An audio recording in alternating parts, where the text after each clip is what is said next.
শাইখ শবে কদরের আমল ও নামাজ সম্পর্কে কিছু বলেন এবং শবে কদরের মহিলারা কিভাবে ইবাদত করবে।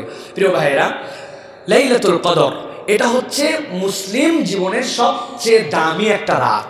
এর থেকে দামি রাত আর মানব জীবনে, মুসলিম জীবনে নাই। খয়রুম মিন আলফি শাহর, হাজার মাসের থেকে উত্তম। হাজার মাসের থেকে কত উত্তম বলেন তো? কত উত্তম? কত? হাজার মাসের থেকে কত উত্তম? এটা নিম্নে না পাশ মার্ক বুঝলাম, হাজার উপরে কত? উপরে উত্তম। মুফাসসিররা বলেছেন উম্মতে মুহাম্মাদীকে সকল উম্মতের আগে জান্নাতে নেওয়ার জন্য যত আমল তার আমল নামায় দিতে হবে তত উত্তম। এই জন্য আল্লাহ এটা গোপন রাখছেন। এটা নিম্নে, উপরে কত আল্লাহ জানেন। এটার কি আমল? এটার আমল হচ্ছে, প্রিয় ভাইরা, রাসূলুল্লাহ সাল্লাল্লাহু আলাইহি ওয়াসাল্লাম বলেছেন মান কামা লাইলাতুল কদরি ঈমানান ওয়া ইহতিসাবান গুফিরা লাহু মা তাকাদ্দামা মিন যামবি। দিনে তো রোজা থাকবই, রাত্রে বেলা লাইলাতুল কদরের জন্য সালাত আদায়ের চেষ্টা করতে হবে। এখন জিজ্ঞাসা থাকবে লাইলাতুল কদর রাত কোনটা? শেষ 10 দিনই লাইলাতুল কদর।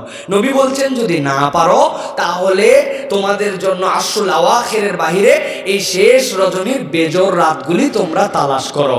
21, 23, 25, 27, 29 এই রাতগুলি তোমরা তালাশ করো। এর মধ্যে লাইলাতুল কদর আছে।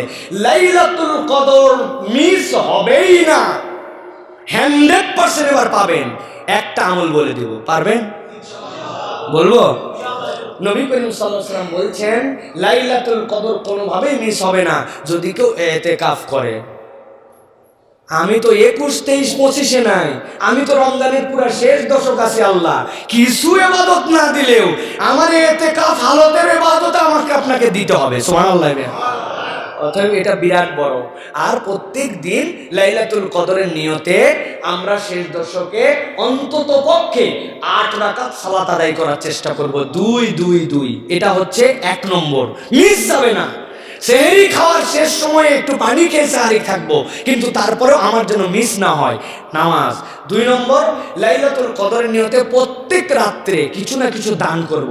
সন্ধ্যার পরে দান করার ফকির পাই নাই, বাড়ির মহিলার কোথায় দান করবে? একটা সাদাকা বক্স রাখবে, ওই সাদাকা বক্সের মধ্যে টাকাটা দিয়ে রাখবে, পরের দিন দান করে দিন, কিন্তু ওই রাত্রের দান যেন মিস না হয়। 3 নম্বর, প্রত্যেক রাত্রে কিছু না কিছু কোরআন তেলাওয়াত করব। দিনের বেলা পড়ি, জোহরে পড়ি, ফজরে পড়ি, কিন্তু বাদ মাগরিব থেকে ফজরের আগে লাইলাতুল কদরের নিয়তে আমি কিছু না কিছু কোরআনুল কারীম তেলাওয়াত করব। এটা আমার জন্য। 4 নম্বর, লাইলাতুল কদরের 10 রাত্রে আমার জীবনে একটা টার্গেট থাকবে যে আমি আমার আচরণে কোনো একটা কিছু সুন্দর কিছু যুক্ত করব। রাগ ছিল, ত্যাগ করেছি। হাসি ছিল না, হাসি যুক্ত করছি। স্ত্রীর সাথে খারাপ ব্যবহার করতাম, এটা বাদ দিয়ে দিয়েছি। কোনো না কোনো একটা আমার জীবনে ভালো দিক যুক্ত হবে। 5 নম্বর, আমি শপথ নিব যে লাইলাতুল কদরের এই দশকে আমার কোনো নামাজ যেন কখনো জামাত থেকে ছুটে না যায়। আমি প্রত্যেকটা নামাজ জামাতের সাথে পড়বো ইনশাআল্লাহ। আর কদরের নামাজ কিভাবে পড়বেন? কদরের নামাজের জন্য ইন্না আনজালনাহু ফি লাইলাতুল কদর এটাও পড়তে পারেন, কোনো নির্ধারিত নাই, তবে এটা আপনি পড়তে পারেন। অন্য সূরার সাথে মিলিয়ে এই সূরা পড়তে পারেন, অথবা এই সূরা পড়ে অন্য সূরা মিলতে পারেন, কিন্তু প্রত্যেক রাকাতে 3 বার লাইলাতুল কদরের নিয়তে ইন্না আনজালনাহু ফি লাইলাতুল কদর, কুল হুয়াল্লাহ 3 বার, এইরকম কোনো নিয়ম নাই। আপনার যেটা পারেন আপনি সেটাই পড়বেন। যে আমলগুলির কথা বললাম, যে পদ্ধতির কথা বললাম, ইনশাআল্লাহ এভাবে করলে আমাদের লাইলাতুল কদর মিস হবে না। আল্লাহ বুঝার তৌফিক দান করুন।